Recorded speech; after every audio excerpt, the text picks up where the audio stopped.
Hello 2020 user, thank you for accessing this training tutorial for Omega Cabinetry. This brief video will show you how to add a flush finish top to a cabinet.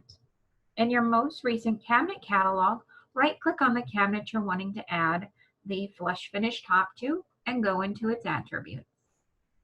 Once in the attributes, we will go to the Add-ons tab and we will open up the wall modifications.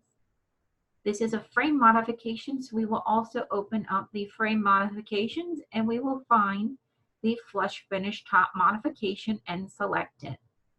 Once selected, you will see that the cabinet now is flushed on the top and finished.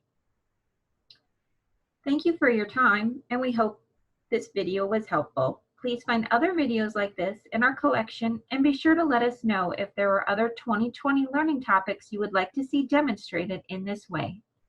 Happy designing!